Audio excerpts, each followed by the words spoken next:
Aku sapa lagi nih semuanya, selamat siang semuanya. Gimana kabarnya, baik? Hah? Kurang semangat nih, kurang semangat. Wih, kayak nonton konser dong, gitu. Saya perkenalan lagi, nama saya Mariska Prudence. Saya berubah haluannya cukup, orang bilang cukup ekstrim. Dari dulu saya seorang news reporter di televisi swasta. Mungkin pernah ada yang lihat saya bawain berita waktu lagi ada kebakaran di mana dari KPK, dari misalnya ada bencana. Nah kemudian tahun 2012 saya mendapat sertifikasi menyelam yang ternyata jadi salah satu pintu saya untuk ke dunia yang saya jalani sekarang. Jadi setelah dulu dapat sertifikasi menyelam, saya dipercaya untuk membawakan program travel. Nah dari situ saya bepergian, saya mulai senang menulis tentang perjalanan. Dan kemudian tahun 2012 saya resign, saya putuskan untuk fully traveling, fully blogging, jadi seorang travel blogger. Dan di sini sekarang jadi saya bisa berbagi, mudah-mudahan bisa berbagi kebahagiaan juga. Oke, jadi saya senang pada saat ada konsep wealth wisdom dan menurut saya sangat cocok sekali dengan apa yang selama ini saya rasakan, apa yang selama ini saya katakan ke teman-teman. Menurut yang ada di sini, traveling itu investasi nggak sih? Investasi atau buang-buang duit? Investasi kenapa? Karena dengan traveling kenikmatan yang kita nikmati, kenikmatan yang kita rasakan itu long term. Term ya, betul sekali long term. Jadi sesuai dengan ini investasi memori masa depan. Kita bayangkan saat ini kita lagi giat-giatnya bekerja ya, bekerja dapat penghasilan segala macam, kita investasi di macam-macam hal. Tapi bayangkan kita adalah manusia yang hidupnya seputar kantor, pulang, kantor, pulang, kantor, pulang. Pada saat kita sudah dalam tanda kutip mapan, terus kita pas ditanya apa achievement kamu selama ini? Oh saya punya rumah, saya punya ini, saya punya ini, saya punya ini. Tapi dalam hidup pengalaman kamu apa gitu? Mungkin kita akan merasakan berapa puluh tahun mendatang kita akan berharap kita melakukan hal-hal yang bisa kita lakukan pada saat ini. Oke, langsung saja kita mulai. Oke Mas. Nah, pada saat saya bilang traveling itu investasi memori masa depan. Terus orang akan bilang, iya itu lu aja travel blogger gitu, bisa kerjaannya begitu ya nggak sih? Buat orang-orang yang biasanya traveling itu pasti pertama kita ngabisin uang kan, kita akan spending pastinya budget, kita akan keluarkan dulu. Jadi orang akan nanya, masa sih, oh really, do you really just say that gitu kan? Kayak, itu cuma omongan aja, omongan doang gitu kan. Nah next.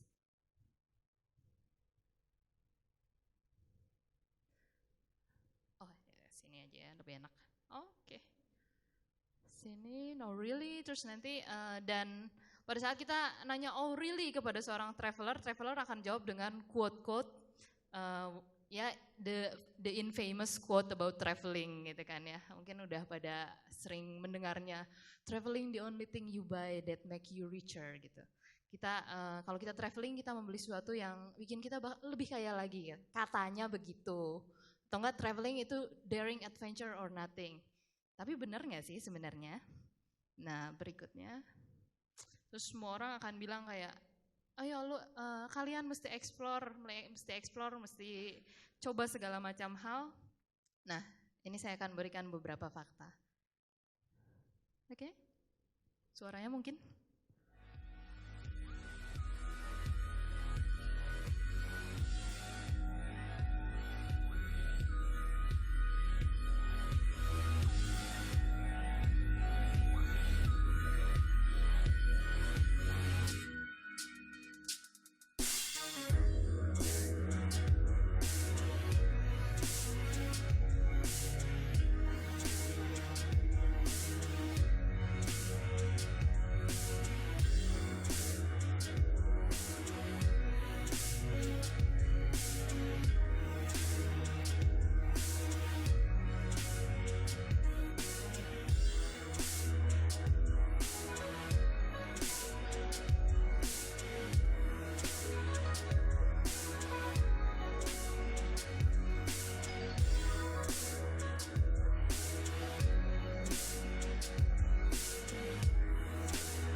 Oke, itu dia.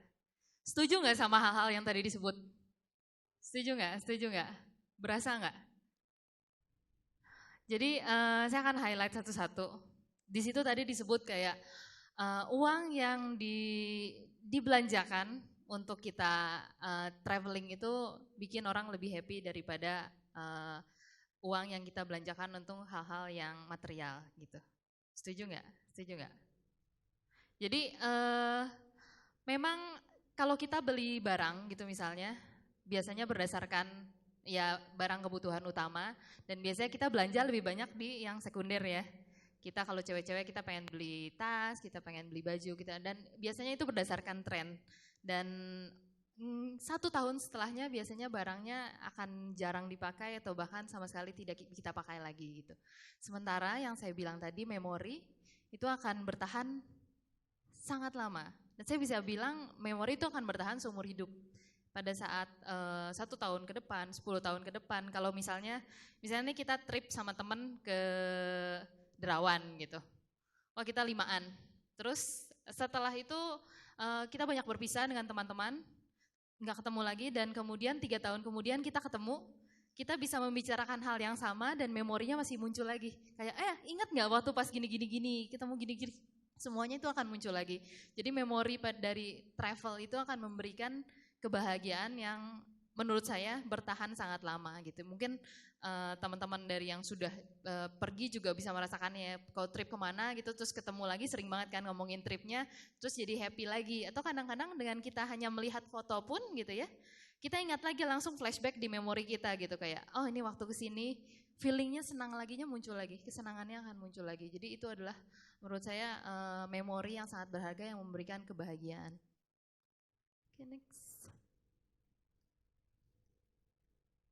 Oke. Coba. Nah ini kayak kalau cewek gini ya, mungkin salah satu goalnya ya, punya satu kloset yang full sama bapak-bapak yang di sini mulai worry, wah jangan sampai istri saya lihat terus pengen beginian. Tapi itu memang, kok panjang sekali ini mundurnya. Oke. Lagi. Boleh dibantu mas? Nah ya. Nah, salah satu hal yang di-highlight juga adalah, kadang kan kita berpikir ya, saya mau traveling kalau kayak saya ke Raja Ampat, saya mau traveling kalau saya ke Eropa, saya mau traveling kalau saya ke sini sekian lama, saya mau traveling kalau misalnya jangka waktunya 2 minggu jalan-jalan, mau ke Iceland gitu kan ya. Tapi ternyata survei dan penelitian membuktikan bahwa jangka waktu kita bepergian itu sama sekali tidak berhubungan dengan seberapa besar kebahagiaan yang kita peroleh. Jadi weekend trip itu kita akan merasakan kebahagiaan yang kurang lebih serupa lah dengan kita misalnya bepergian selama 1 minggu gitu.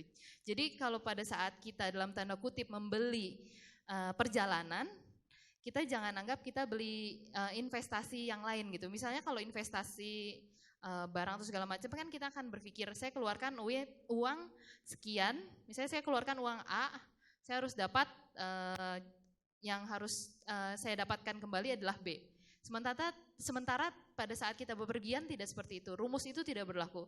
Kita bisa menghabiskan budget misalnya yang cukup besar untuk kita jalan-jalan keliling Eropa, atau bisa kita menghabiskan hanya 3 hari 2 malam kita pergi ke Baduy gitu misalnya. Dan tinggal bersama masyarakat lokal di sana, tapi kebahagiaannya kurang lebih akan serupa gitu. Oke, next. Jadi misalnya, ini di mana? Ada yang bisa jawab nggak? Ini ada yang tahu Baluran nggak? Baluran itu ada di Jawa Timur dan disebutnya, ya di Banyuwangi, dan disebutnya Afrika Van Java. Ini sebenarnya foto ini di Afrika, di South Africa, tapi saya bisa bilang view-nya kurang lebih serupa gitu.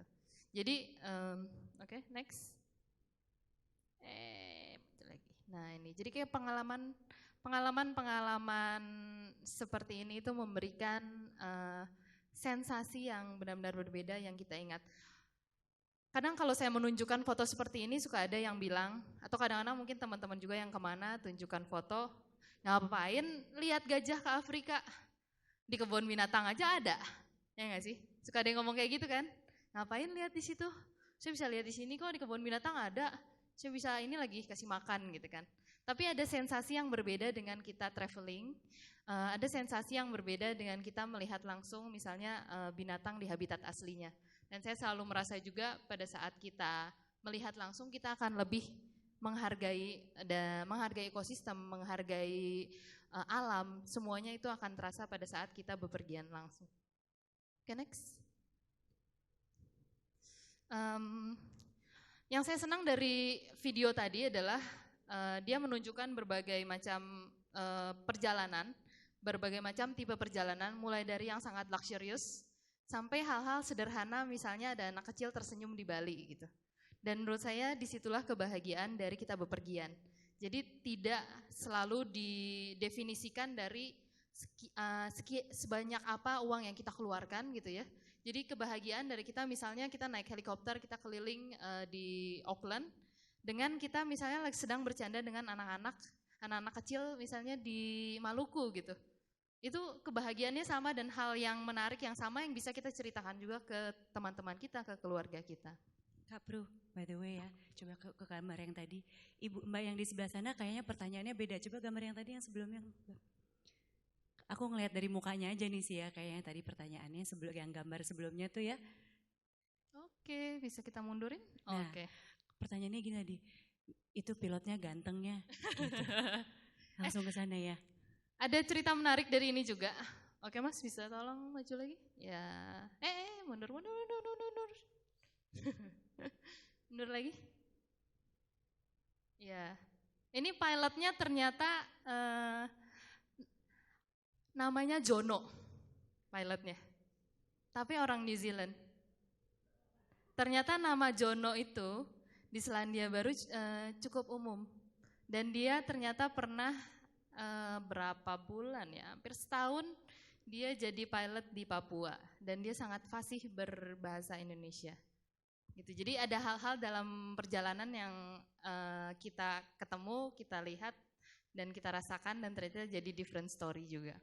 Tuh Mbak namanya Jono Mbak. Namanya Jono, mau kenalan gak sama Jono? Oke, next. Ini ada yang bisa tebak di mana? Raja Ampat. Ada yang udah pernah ke Raja Ampat? Ada yang udah pernah? Ada yang mau ke Raja Ampat? Mau. Siapa yang mau ke Raja Ampat? Kita minta sponsorin yuk. Ke Bank Permata. Oke. Ini adalah salah satu, saya mau menjelaskan lagi mengenai, kadang orang kan berkata kebahagiaan itu harus paralel dengan penghasilan yang kita dapat gitu ya. Begitu juga pada saat traveling, saya nggak traveling karena uang saya belum cukup gitu.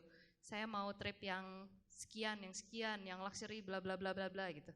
Padahal menurut saya kayak sensasi dari ya siapa sih yang nggak pengen menginap di resort berbintang di tengah alam yang sangat eksotis gitu kan. Akan tetapi saya merasa sensasinya kalau ini di Zambia, jadi ini salah satu yang seru juga. Di binatang-binatang itu benar-benar bisa masuk ke dalam resort. Jadi kadang-kadang kita bisa bertemu dengan binatang-binatang yang tiba-tiba ada zebra, tiba-tiba kita lagi jalan ketemu dengan jerapah gitu dan mereka benar-benar liar. Jadi datang pagi buat makanin rumput sampai sore baru mereka pulang gitu. Nah, sensasi-sensasi dari hal-hal yang dalam tanda kutip luxurious ini akan kurang lebih memberikan pengalaman yang sangat menyenangkannya sama gitu dengan trip-trip yang dalam tanda kutip sederhana. Gitu kan, kadang-kadang kita, makanya saya sering bertemu dengan orang-orang yang misalnya di tempat yang sangat-sangat dalam tanda kutip sederhana ya. Misalnya saya ketemu di gunung, kalau kita naik gunung kan otomatis kita harus jalan kaki, kita nginepnya di tenda segala macam, dan ternyata dia adalah bos dari perusahaan apa gitu yang saya cukup akhirnya, wah kok mau sih gitu melakukan perjalanan seperti ini. Dia bilang saya sudah mencoba macam-macam, ternyata hal-hal seperti ini yang bikin saya happy, saya bisa melupakan saya bisa melupakan beban pekerjaan saya bertemu dengan orang-orang yang memperlakukan saya sebagai orang normal, sebagai siapa saja gitu kan, random people, dan bukan melihat saya sebagai bos perusahaan anu gitu. Kan pada saat dia kayak gitu semua orang nggak akan kayak kamu siapa segala macam, itu tidak menjadi hal yang tidak penting pada saat kita melakukan perjalanan, kita bertemu orang di jalan, kita akan lebih cerita, kesini, sharing cerita yang hal-hal yang sangat dasar, sangat basic. Oke, ini juga, ada yang bisa tebak ini di mana? Di mana? Slide-nya. Oh udah. Oh. Oke. Ada yang bisa tebak ini di mana? Kute, aduh sayangnya bukan. Tapi sunset di Kute juga, di Bali juga banyak banget sunset yang bagus. Saya sangat senang sunset di Nusa Dua biasanya karena sunsetnya warnanya rada pink-pink gitu kalau di Nusa Dua. Oke, ada yang bisa tebak ini di mana? Di Indonesia bukan? Ancol.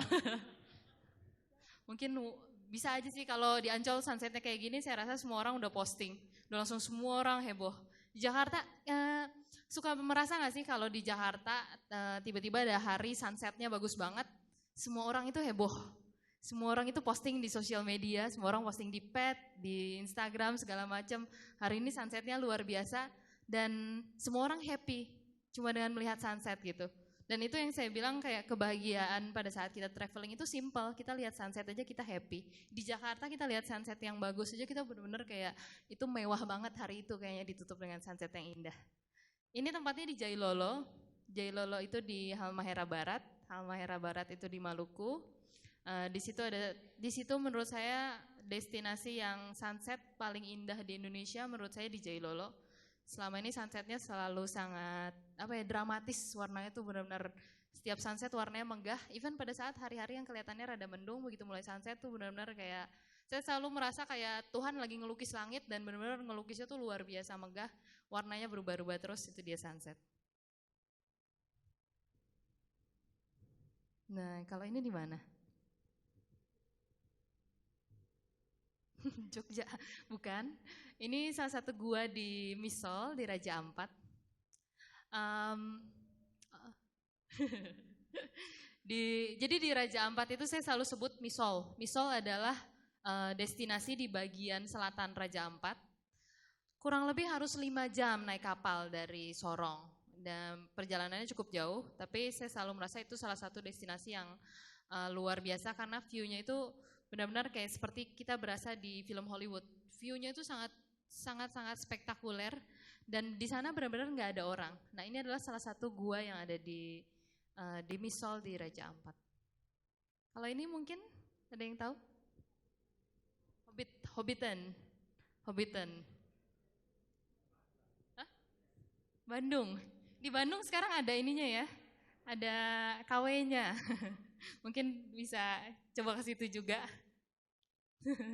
Jadi untuk yang senang dengan Lord of the Ring, begitu masuk sini aja kayaknya perasaan sudah sangat happy gitu. Sudah sangat happy karena kembali lagi traveling itu akan berkaitan dengan memori kita gitu. Jadi kalau misalnya kita melihat ini dan kita sudah punya bayangan tentang filmnya gitu, kita kan merasa sangat happy, sangat oh ini tempatnya Gandalf lewat, oh ini tempat ini gitu segala macam. Ada ingat nggak terakhir kali traveling kapan? Ada ingat nggak? Ini ada yang nunjuk kayaknya. Kamu terakhir kesini ya gitu. Terakhir traveling masih ingat? Tahun lalu kemana? Nusa Penida. Berdua. Gimana? Seru? Ngapain aja di sana? Lihat manta. Wih, iya. Berenang kemananya? Oh, Manta Bay. Waktu itu visit Manta Bay nggak? Oh, lihat dari atas. Sebenarnya di situ bisa ada Manta Bay. Kalau ombaknya cukup baik, kita bisa merapat di situ. Kita bisa berenang snorkeling di situ. Mungkin next time. Oh iya, Angels Billabong ya. Itu tahun lalu kan ya? Tapi masih ingat persis kan pada saat ini lagi? Itu yang saya bilang memori itu, memori dari traveling itu akan terus nempel dan kita akan feel-nya senangnya itu keluar lagi gitu pada saat kita ingat lagi. Nah, ini ada video, kita lihat dulu.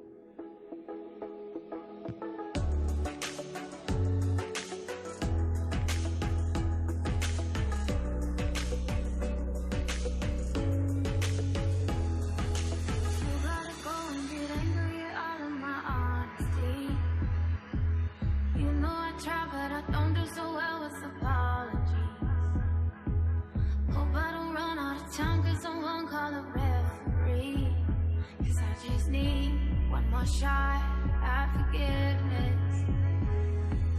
I know you know that I made those mistakes maybe once or twice. By once or twice I mean maybe a couple of hundred times. So let me redeem on myself tonight. 'Cause I just need one more shot at second chances. Oh, is it too late now to say sorry? 'Cause I'm missing more than just your body. Oh, is it too late now to say sorry?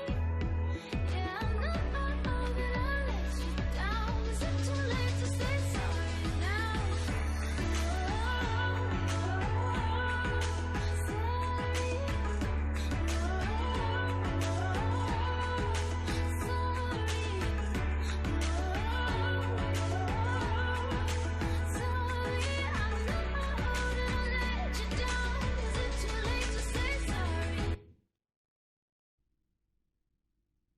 Oke.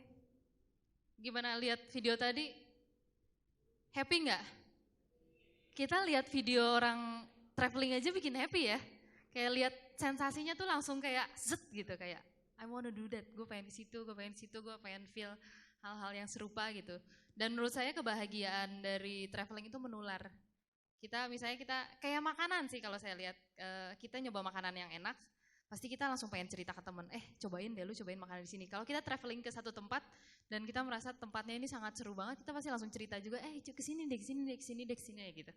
Nah sekarang saya lanjut lagi di kenapa traveling itu apa ya? Saya bilang mengubah hidup, gitu kan? Salah satunya mengubah hidup, membuat kita jadi orang yang lebih baik. Saya merasa kalau orang yang banyak bepergian itu biasanya bisa lebih baik berkomunikasi sama orang, get along dengan orang lain itu bisa jauh lebih mudah. Ada yang pernah ngerasain itu enggak? Ada yang pernah ikut open trip enggak itu sama grup yang startingnya kita enggak kenal gitu misalnya? Ada yang pernah ikut kayak gitu? Kalau belum mungkin boleh dicoba, karena biasanya kalau grup gitu hari pertama semua masih jaim, masih diem gitu kan. Terus hari ketiga udah mulai celah-celahan. Hari kelima udah berantakan semua orang udah saling ngetawain, dan akhirnya biasanya dari situ kita mendapatkan teman-teman baru. Dan pada saat kita bepergian juga kita akan bersinggungan dengan macam-macam orang ya, yang berbeda, yang di luar comfort zone-nya kita. Kalau kita di kantor kan biasa kita ketemu, kita udah tahu karakter orang masing-masing, kita udah tahu bagaimana menghandle-nya. Nah pada saat traveling kita akan bertemu dengan beragam orang, dan kadang-kadang kita ada di situasi, kita mau gak mau kita harus hadapin nih orang selama berhari-hari gitu. Dan akhirnya kita jadi orang yang kurang lebih toleran juga, entah kita mau menghindari konflik atau kita akhirnya beradaptasi dengan situasi itu. Oke, next. Yang saya rasakan juga pada saat bepergian, kita melihat banyak sekali perbedaan. Dan kita menjadi orang yang lebih toleran. Saya ngelihat tidak cuma pada diri saya, sama teman-teman juga. Biasanya kalau kita pergi ke tempat-tempat yang berbeda, kita pastinya akan melihat culture orang yang berbeda-beda juga. Misalnya yang ekstrim, kita ke Papua gitu ya. Ke Papua mereka punya cara hidup cara berpakaian saja sangat jauh berbeda kan dengan kita. Dan mungkin kita akan sedikit merasa, kamu seharusnya jangan berpakaian seperti itu gitu. Berpakaian yang benar itu seperti ini gitu. Cuma pada saat kita ada di sana, kita melihat, kita merasakan mereka orang sama aja kayak kita. Mereka manusia sama seperti kita. Mereka punya keluarga, mereka punya teman-teman. Mereka orang yang sangat-sangat baik gitu ya. Di luar. Jadi orang di timur itu kan biasanya dianggap, wah serem nih, mereka kan kayak besar-besar, kulitnya gelap gitu segala macam. Tapi ternyata mereka orang-orangnya sangat ramah. Saya ingat saya ke Papua, saya ada harus jalan kaki 3 jam ke salah satu desa. Setiap di sana kan kita bilangnya pace ya kalau Bapak. Pace, mace. Setiap saya ketemu pace atau mace, mereka pasti menyapa. Siang Bapak gitu kan, siang gitu kan. Terus biasanya dia akan langsung genggam tangan saya terus bilang wah wah wah wah gitu. Itu artinya mereka menyapa kita dan lama banget gitu. Kalau kita bayangkan kalau ada orang yang melakukan itu di Jakarta, kita pasti langsung curiga kayak ini orang mau hipnotis, ini orang mau hipnotis gue nih gitu kan ya. Nah pada saat kita traveling kita melihat cara yang sangat berbeda, even dari cara salaman aja segala macam berbeda, dan kita belajar untuk mengerti hal-hal itu. Ini ada yang bisa tebak di mana? Siapa yang jawab tadi? Siapa yang jawab? Siapa yang jawab? Ada hadiahnya loh buat yang jawab. Siapa yang jawab tadi?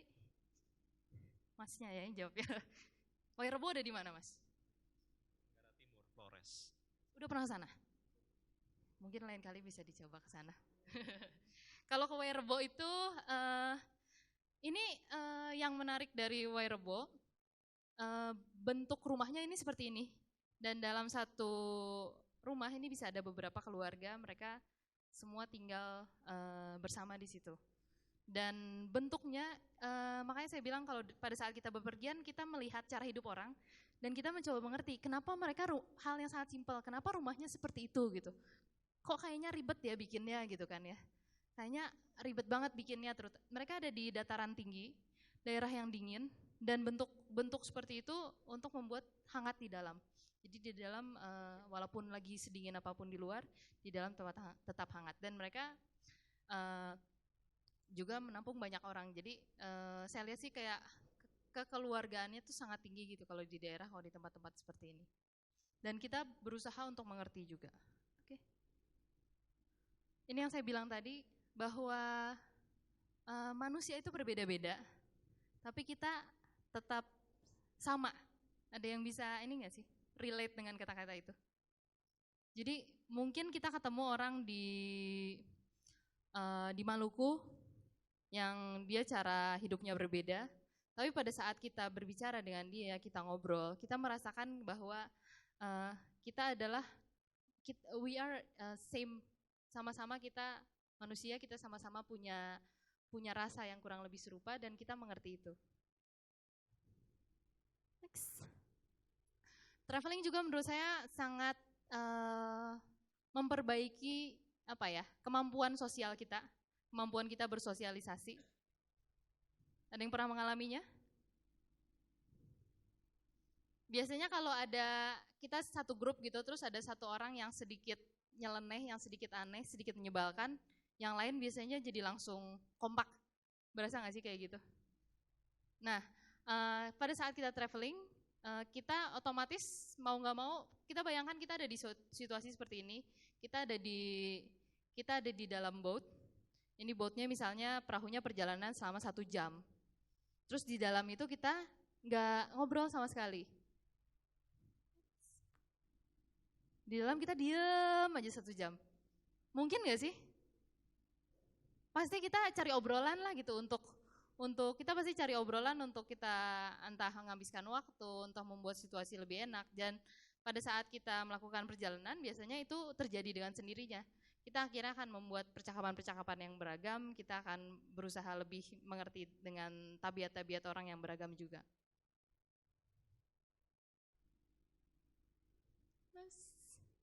Ada yang sering bepergian sama pasangannya? Ada yang ingat terakhir kali bepergian sama pasangan kapan? Semua nunduk-nunduk malu yang situ deh kayaknya ya. Pura-pura gak ngeliat. Jadi penelitian juga membuktikan kalau pasangan yang bepergian bersama itu biasanya mereka menjadi lebih dekat gitu, karena otomatis pada saat kita melakukan perjalanan kan ya kita akan menghabiskan waktu full bareng gitu kan ya. Dan kita juga pada saat itu dihadapkan dengan tabiat pasangan masing-masing, akhirnya berusaha untuk jauh lebih toleran juga saling mengerti keinginan masing-masing juga, yang satu pengen kemana, satu udah pengen balik segala macam. Kita berusaha berdiskusi dengan hal itu dan kita mencari solusi juga dari situ. Dan itu biasanya jadi, ada teman saya yang bilang, kamu kalau mau cek kamu cocok sama orang atau enggak, traveling bareng udah. Traveling bareng setidaknya berapa hari, nanti akan ketemu. Ini orang cocok nggak sama kita atau enggak gitu. Antara jadi ribut atau misalnya jadi teman dekat banget gitu. Kalau misalnya benar-benar yang cuma berdua ya. Kalau rame-rame kan biasanya kita ada penetralisirnya lah orang-orang lain. Next. Dan traveling juga memberikan hubungan yang lebih baik dengan teman-teman, dengan keluarga. Kita bisa, makanya kalau kita sudah berkeluarga, kita kan pasti sempatkan waktu untuk traveling bersama. Kenapa? Karena pada saat kita bepergian itu, kita berusaha melupakan semua urusan masing-masing di kota besar. Dan di situ kita enjoy the real connection. Dan biasanya kan kalau pada saat traveling kita akan berusaha, kita akhirnya makan bersama. Terus nggak terlalu semua ngurusin kerjaan masing-masing. Akhirnya kita mempunyai koneksi, mempunyai hubungan yang jauh lebih baik dengan teman-teman atau dengan keluarga. Dan juga dari traveling kita dapat teman-teman baru. Ada yang punya teman dekat yang benar-benar sahabat dari traveling nggak? Ada nggak? Mungkin perlu dicoba jalan-jalan supaya dapat. Kadang-kadang ada yang nemu jodoh juga loh dari traveling, ya ikut open trip, tiba-tiba pas lagi tripnya sih biasa aja gitu ya. Begitu udah kelar 2 bulan kemudian kok jalan bareng, tiba-tiba jadian. Oke, next. Ini dari ikutan Harley Tour di New Zealand. Oke, next. Nah, ini yang saya bilang, Oke. Sometimes communication doesn't need word. Dan itu biasanya kita dapatkan dan kita mengerti pada saat kita melakukan perjalanan. Kita bisa ketemu dengan pace-pace di Papua yang mereka tidak bisa berbahasa Indonesia, tapi kita bisa ketawa-ketawa bareng. Tiba-tiba ketawa-ketawa bareng aja, misalnya kita ngeliatin apa, kita tunjuk-tunjuk. Saya sering kayak gitu, saya tunjuk-tunjuk ini apaan gitu kan. Terus nyobain misalnya makanan tradisionalnya, kalau misalnya kita boleh mencobanya, kita coba. Biasanya mereka akan senang gitu. Mereka akan senang, mereka akan ketawa-ketawa gitu. Dan di saat itulah komunikasi, the real communication itu kita nggak butuh kata-kata, kita tidak butuh untuk saling tahu dia bicara apa yang dalam bahasa yang saya mengerti, tidak.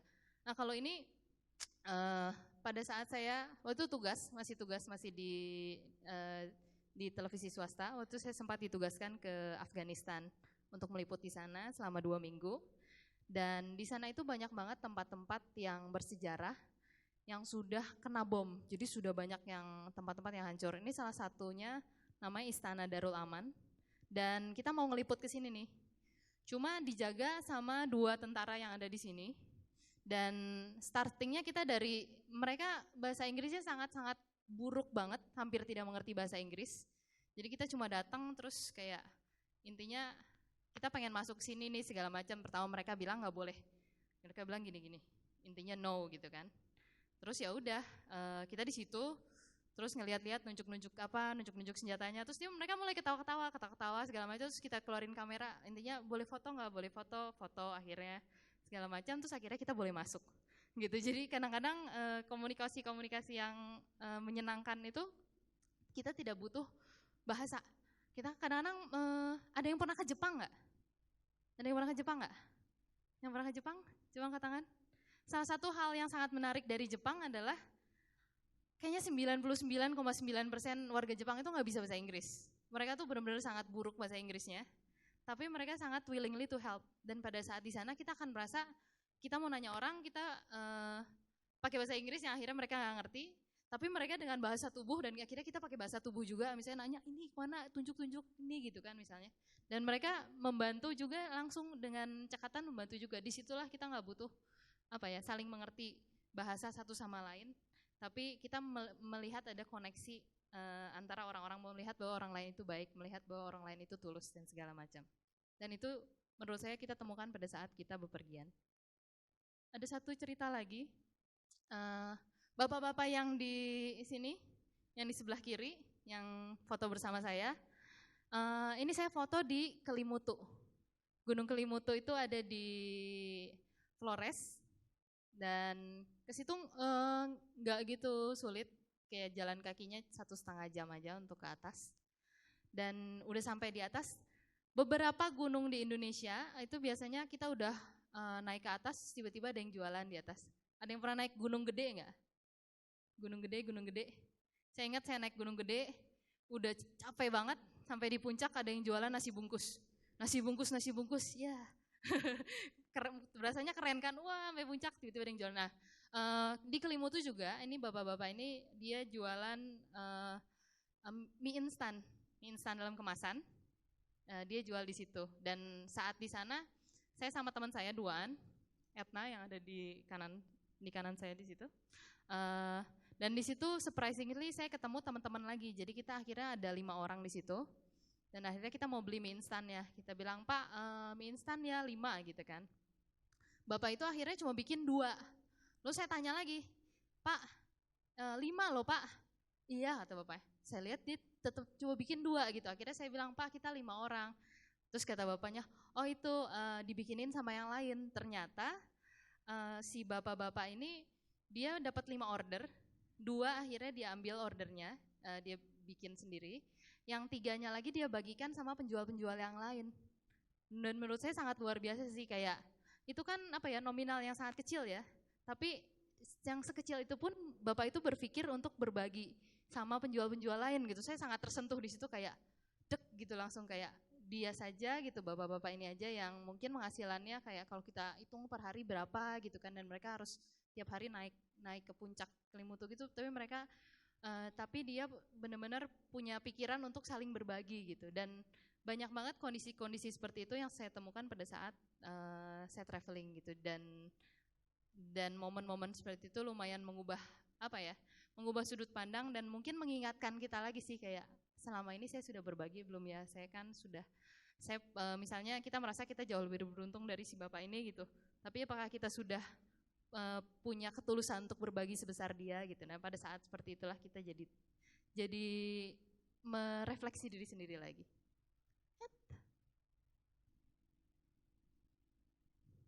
Oke, next. Nah comfort zone juga gets bigger pada saat kita bepergian. Kadang-kadang kan kalau traveling kita mesti sharing ruangan, karena ya ruangannya entah memang kita mau sharing budget atau memang karena nggak ada pilihan gitu. Ruangannya cuma sekian ruangan yang tersedia untuk sekian orang, akhirnya kita harus berbagi gitu kan.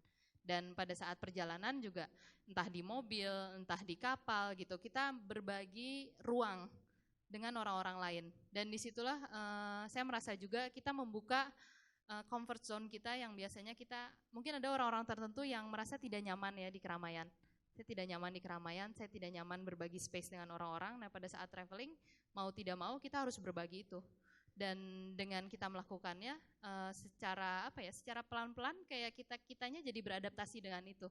Jadi menurut saya bepergian itu salah satu cara untuk melatih diri kita untuk membuka comfort zone kita jadi lebih besar. Jadi kita bisa lebih adapt dengan orang-orang, kita bisa lebih menghadapi situasi-situasi yang mungkin sebelumnya kita anggap tidak nyaman. Next, pada saat traveling juga kita akan surprisingly kadang-kadang kita melakukan hal-hal yang tidak pernah kita bayangkan sebelumnya. Ini apa nih aktivitasnya? Bungee ya. Ada yang pernah bungee nggak di sini? Ada yang pernah nyoba nggak? Wih, nyoba di mana? Di Sukabumi. Wow, keren banget. Jadi kalau orang-orang di New Zealand itu kayaknya mereka semua petualang semua gitu ya. Jadi aktivitasnya tuh kalau di sana tuh bungee lah, skydive lah, hal-hal yang benar-benar sangat memicu adrenalin. Dan padahal sebenarnya saya juga tipe orang yang nggak gitu seneng ketinggian juga gitu. Kalau ketinggian rasanya juga perut rada-rada mules juga gitu sebenarnya. Nah, tapi kadang-kadang kita ada di situasi, saya sudah ada di sini, dan ini adalah activity yang yang dalam tanda kutip wajib dicoba.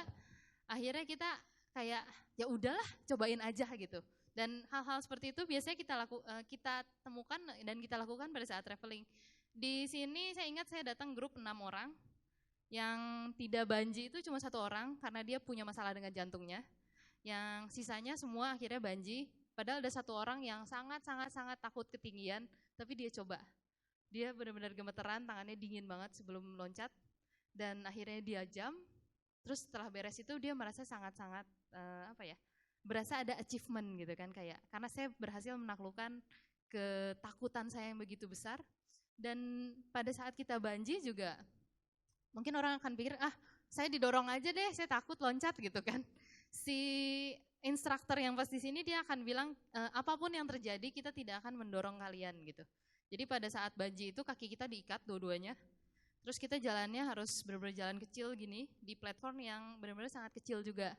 Dan sudah di situ, saat kita berdiri di situ biasanya kita ragu, loncat nggak ya gitu kan, perut udah mules gitu, tangan udah kayaknya aduh lemes banget gitu kayaknya, aduh gitu kan. Waktu saya ingat saya jalan pelan-pelan, terus kan saya disuruh babai-babai dulu ke kamera, ada kamera di sini, ada kamera di sini. Saya lihatnya lurus tapi si jauhnya itu ke bawah itu benar-benar kelihatan dari ujung mata gitu, dan itu benar-benar bikin lemes gitu. Dan instrukturnya juga bilang, kita nggak mungkin dorong kalian, kenapa? Karena loncat itu harus jadi keputusan yang kalian bikin sendiri. Jadi pada saat kalian loncat, kalianlah yang loncat.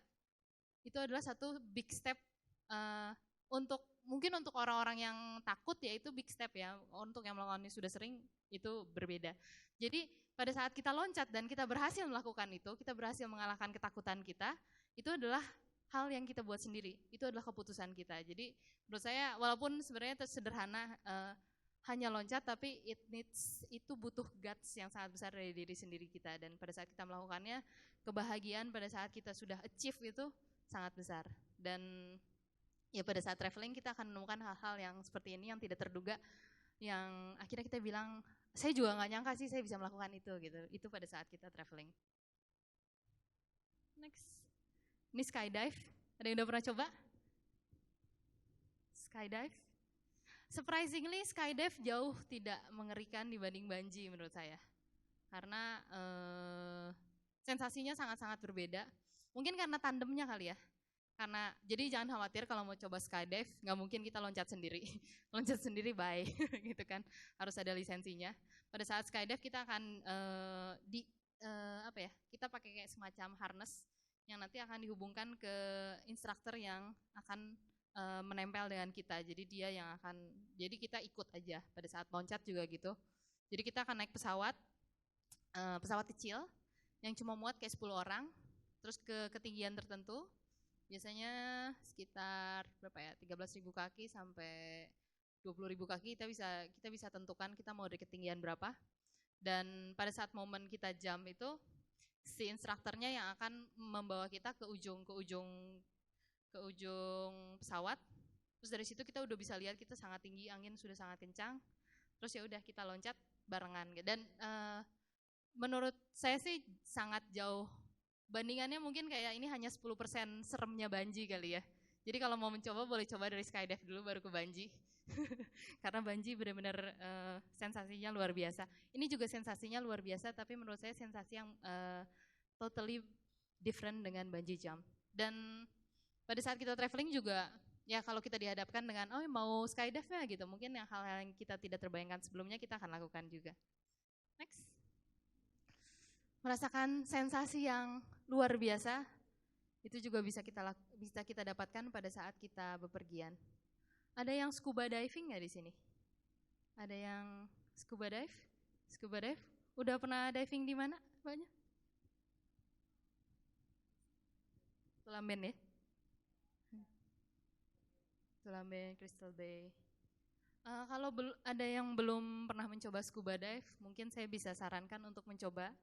Tapi cobanya bertahap aja. Ada sekolahnya, kita bisa coba dari kolam dulu, pengenalan alat, baru kemudian nanti kalau kita sudah bisa kita ke laut, terus kita akan ada ujiannya, lisensi, dan pada akhirnya baru kita bisa menikmati alam bawah laut Indonesia yang benar-benar spektakuler. Dan saya selalu orang yang sudah scuba dive itu biasanya akan jadi racun untuk teman-teman yang lain merasakan, karena sensasi dari scuba diving itu menurut saya sangat luar biasa gitu. Pada saat kita scuba dive, kita tidak bisa mendengar kata-kata lain gitu kecuali bunyi bubble dari nafas kita. Nah itu benar-benar hal yang sangat relaksasinya luar biasa, sensasinya luar biasa, apalagi kalau kita ketemu tempat-tempat yang benar-benar luar biasa indah. Dan banyak banget di Indonesia, dari 10 destinasi menyelam terbaik dunia, Indonesia selalu masuk at least 2 atau 3, itu pasti titik penyelamannya dari Indonesia. Ini yang lain, traveling juga mengubah perspektif kita. Ini ada yang tahu di mana? Ada yang tahu di mana? Ada yang tahu ini lagi ngapain? Bakar babi, bakar batu. Ya, jadi ubi. Ya, jadi di sana mereka kalau perayaan makannya itu biasanya bakar batu. Disebutnya bakar batu karena batunya dibakar dulu. Terus kemudian mereka kayak semacam bikin lubang, ditaruh dedaunan segala macam. Terus mereka taruh ubi-ubian, daging dan segala macam. Lalu mereka taruh batu yang panas yang setelah dibakar itu di situ gitu.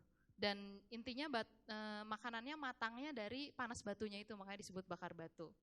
Dan kita melihat, dengan kita melihat langsung kita bisa kita bisa lebih menghargai cara mereka sih. Walaupun mungkin untuk kita ini tidak umum. Kenapa masaknya kayak gitu? Kenapa nggak langsung aja gitu di bebatuannya kita bikin kayak semacam tanda kutip kompornya? Tapi dengan kita ada di situ, kita melihat langsung, kita melihat betapa mereka gotong royong untuk melakukan ini, kita menjadi orang yang lebih mengerti akan cara hidup mereka dan berusaha untuk tidak berpikir negatif tentang itu gitu.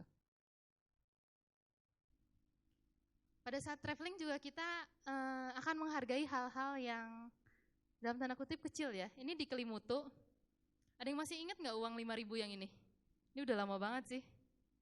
Ada yang masih ingat? Nah di situ ada gambar Gunung Kelimutu, dan sebelum saya ke Kelimutu sama teman saya, dia bilang saya mau foto uang itu di Kelimutu. Dia cari dulu ke pasar, cari uang lama gitu, dan pada akhirnya kita bisa bikin foto. Ini hal yang sangat simpel sih, hal yang sangat kecil, tapi kita happy gitu pada saat udah, akhirnya gitu. Hal yang sangat simpel, sangat sederhana, tapi bikin kita happy. Dan kita menghargai hal-hal itu pada saat kita bepergian. Ada juga pada saat kita pergi, misalnya sampel aja ya, misalnya naik gunung. Kalau naik gunung itu kan kita pasti tidurnya di tenda ya, nggak ada AC nggak apa-apa sih karena biasanya dingin. Nggak ada air hangat, nggak ada kamar mandi, nggak ada kasur gitu kan ya. Itu hal-hal yang biasa kita temukan, yang biasa kita alami kalau kita naik gunung atau kita bepergian ke tempat-tempat yang misalnya cukup eksotis yang tidak ada penginapan dan segala macamnya gitu.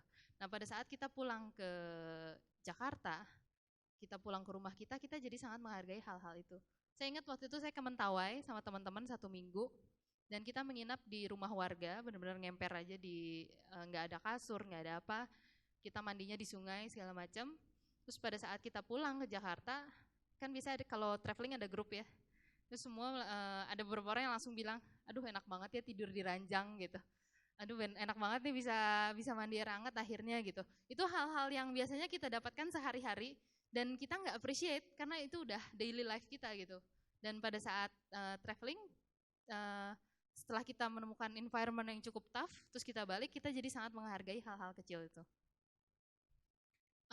Kita juga bisa menemukan hal-hal yang fun di lokasi-lokasi yang cukup tough gitu ya.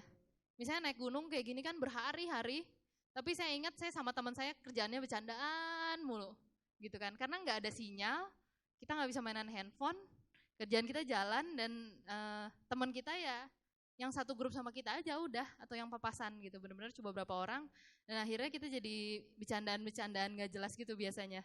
Dan menurut saya disitulah komunikasi yang benar-benar menyenangkan ya. Kita disconnected from outer world, kita disconnected dari smartphone kita segala macam, dan kita menjadi menemukan komunikasi yang jauh lebih menyenangkan, sebenarnya the real communication yang zaman dulu kali ya waktu belum ada smartphone. Okay, next. Pada saat kita bepergian juga kita defeat our own doubt. Pada saat kita, saya ini kasih contoh ya, naik gunung, tapi sebenarnya nggak melulu harus naik gunung. Kita bisa di fit our own dub dengan misalnya kita mencoba traveling sendiri, solo traveling gitu, dan kita belum pernah mencoba, kita di fit our own dub, kita coba itu. Dan pada saat misalnya naik gunung kita kan akan berpikir kayak gue bisa nggak ya sampai ke atas ini, gue bisa nggak ya, dan pada saat kita berhasil achieve itu adalah pencapaian yang luar biasa. Oke, next. Dan have fun. Ada yang tahu ini di mana? Bukan di kebun binatang pastinya. Ragunan? Bukan di Ragunan sayangnya. Ini di Afrika ya, salah satu negara namanya Zambia. Yang bandara utamanya aja seperti bandara daerah gitu di Indonesia. Yang benar-benar kecil, udah bagus tapi benar-benar kecil. Yang imigrasinya saya ingat cuma ada 3 line imigrasi. Dan kayak nggak ada security-nya segala macam gitu kan.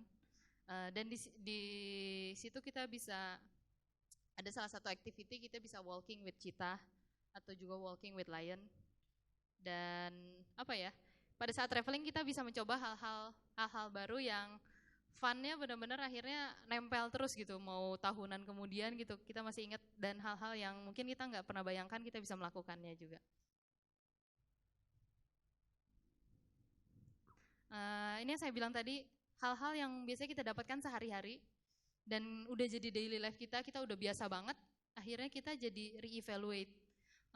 Misalnya kayak tadi, kita bisa mendapatkan kenyamanan, tidur enak, hal-hal yang sangat simple, kita bisa ada ruangan ber-AC gitu segala macam, itu jadi hal-hal yang cukup luxury setelah kita melakukan perjalanan. Yang ini perjalanannya memang perjalanan khusus gitu, jadi re-evaluate things yang biasanya kita take for granted sudah ada sehari-hari, kita re-evaluate lagi.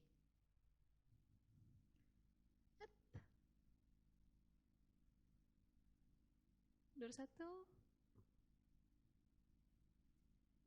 Mundur lagi. Traveling juga, ada yang setuju nggak kalau traveling itu bikin sehat? Mungkin ada teman yang bilang, tapi nggak sehat dompetnya gitu kan. Bisa dimundur lagi? Sebentar, mundurin lagi dikit. Mundur lagi mas, 1. Nah ya, traveling bikin sehat, setuju nggak? Setuju nggak? Kenapa? Bikin happy, ya. Kenapa? Refresh your mind. Ada lagi? Olahraga. Sehat badannya ya. Pada saat pikiran, iya ya, benar. Oke, jadi appreciate, kita happy, kita lebih sehat gitu ya. Dan pada saat traveling juga, orang yang biasanya paling jarang bergerak sehari-hari, mau nggak mau kita jadi gerakan ya. Antara nggak melulu mesti traveling misalnya laut ya, main-main laut, berenang segala macam. Kita traveling kota aja, kita jadi gerakan. Karena banyak banget kota-kota di luar negeri yang pada akhirnya kita harus jalan kaki gitu. Dan biasanya itu kalau untuk orang Indonesia berasa banget. Karena kita biasa pindah mall aja yang cuma seberangan, biasanya kita bawa mobil kan karena malas gitu kan ya. Nah pada saat traveling, kita mau nggak mau jalan kaki dan ternyata menyenangkan gitu. Paling pas udah nyampe hotel kita baru berasa, aduh pegel banget ya hari ini seharian jalan gitu.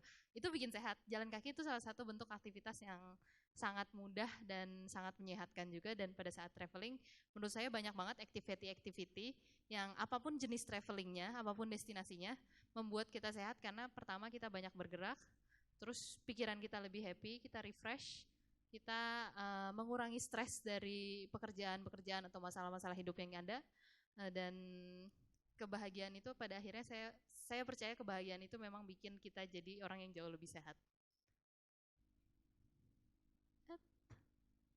Nah ini ada salah satu contoh, mungkin yang ekstrim ya.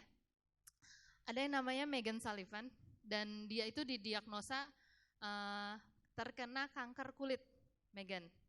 Dan kemudian setelah dia tahu dia kena kanker, dia kemudian memutuskan untuk melakukan perjalanan.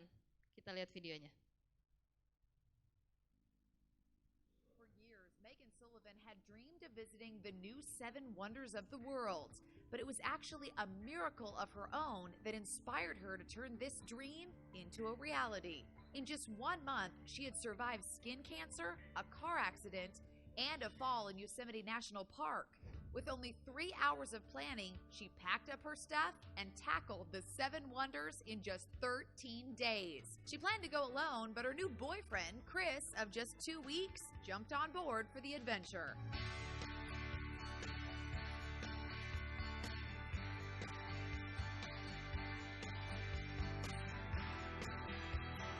They traveled to Chichen Itza, Mexico, Machu Picchu, Peru, Petra, Jordan, Rio de Janeiro, the Great Wall of China, the Taj Mahal, and the Roman Colosseum, and documented it in a stunning video.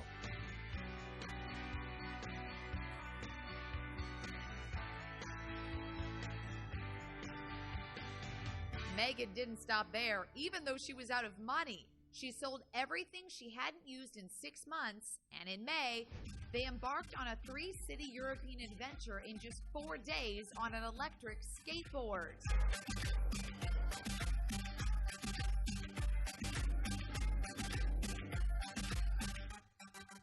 Megan is definitely living life to the fullest, and her story is inspiring.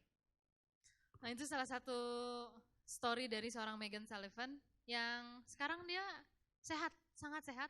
Dia tetap akhirnya dia terus bepergian. Ini contoh ekstrim ya, dia memang sampai melepaskan semuanya, keluar dari kerjaannya, dia jual asetnya segala macam. Tapi ini adalah salah satu story dari, kita kadang suka temukan ya, ada berita misalnya seorang penderita kanker apa gitu ya. Dan setelah dia melakukan perjalanan, dia keliling dunia, kemudian tiba-tiba miraculously dia sembuh gitu. Dan dokter juga akhirnya tidak bisa memberikan diagnosa mengapa dia bisa sembuh, dan itu biasanya after bepergian. Saya sih merasa karena kebahagiaan ya, karena bagaimanapun juga kan apa yang ada di pikiran kita sangat mempengaruhi otak kita, kebahagiaan kita itu sangat mempengaruhi kondisi badan. Jadi pada saat kita bahagia, makanya ada pil itu, yang pil dalam tanda kutip palsu, tapi bikin sugestinya yang membuat orang akhirnya merasa sembuh. Placebo ya, Bapak Iya, ya? placebo effect, ya. Vitamin T itu ya. Vitamin T. Kalau dari Megan mungkin vitaminnya vitamin T, vitamin travel yang bikin dia sembuh. Jadi kalau ada yang lagi, aduh butuh vitamin T nih, apa teman bilang travel. Waduh, by the way Pru, aku boleh, ini kamu fotonya keren-keren banget ya. Aku boleh nanya nggak sih sebenarnya? Silakan. Kamu kayaknya hari-hari sering travel mulu gitu ya. Jalan ke gunung, jalan ke sungai, jalan ke laut. Terus kamu kapan bikin duitnya, Neng? Kenapa? Kamu kapan bikin duitnya terus? Bikin duit? Kalau Kamu saya gimana cari kebetulan- uangnya buat ke sana itu dari tadi gimana coba caranya? Kalau saya kebetulan karena kerjaannya travel blogger, jadi traveling itu dapat uang juga gitu dari situ. Karena kurang lebih seperti media, saya selalu asosiasikannya seperti media. Misalnya seperti majalah travel gitu, atau misalnya website tentang travel. Jadi kita bepergian, kita share ceritanya. Dan karena dulu saya di media juga, saya melihat sistem kerjanya mirip-mirip sih. Saya pergi, saya nikmati destinasinya, saya ambil foto, saya ambil video, saya ceritanya kemudian saya olah, saya bagikan ke orang-orang, dan itu adalah jadi konten-konten yang ada di blog saya mengenai perjalanan. Oh, Dan jadi dari memang situ kamu bisa- dibayar untuk jalan-jalan. Ada yang dibayar, ada yang barter, seperti media aja. Oh, oke. Tapi kalau teman-teman mungkin ya dari rekan-rekan yang di sini, ini udah basically we really want to do what you're doing gitu ya. We really want to see those places. Kita mau ke sana, kita pengen terjun payung gitu ya. Kita pengen itu semua. Gimana caranya supaya ada nggak tips and tricks supaya mungkin spendingnya nggak terlalu banyak ya semuanya mungkin, atau mungkin ada yang site-site yang bisa dikunjungin atau gimana gitu Pru mungkin? Kalau untuk budget, cara paling mudah memang dari tiket pesawat.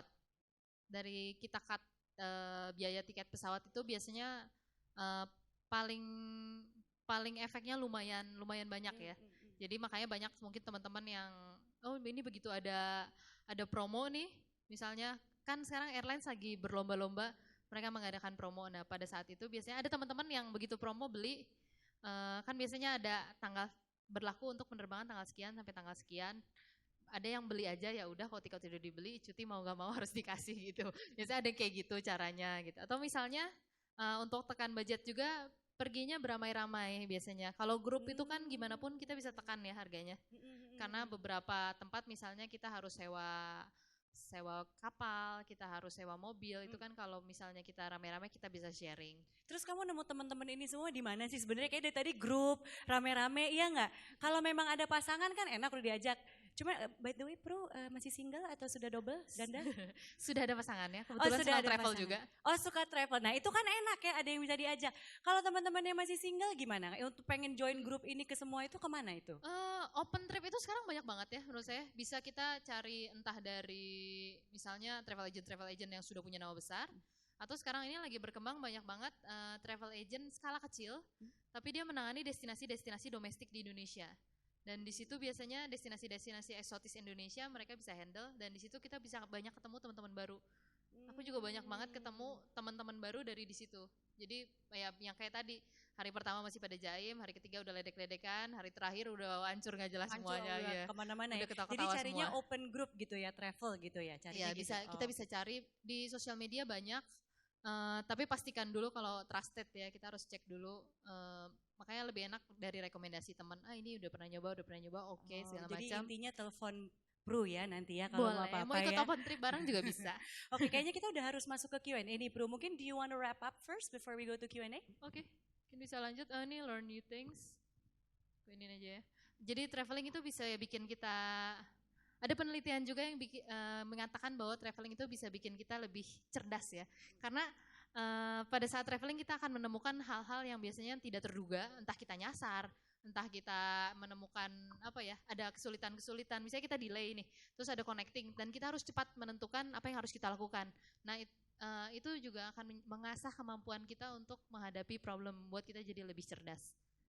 Dan menurut saya yang paling penting dengan kita traveling, dengan tadi yang sudah saya bilang, kita akan menemukan bahwa kebahagiaan itu bukan melulu hal yang material gitu. Jadi sering sekali saya bepergian, misalnya tempatnya itu sangat wah, sangat bagus segala macem, tapi ternyata yang sangat diingat adalah orang-orang yang bersinggungan dengan saya di situ gitu.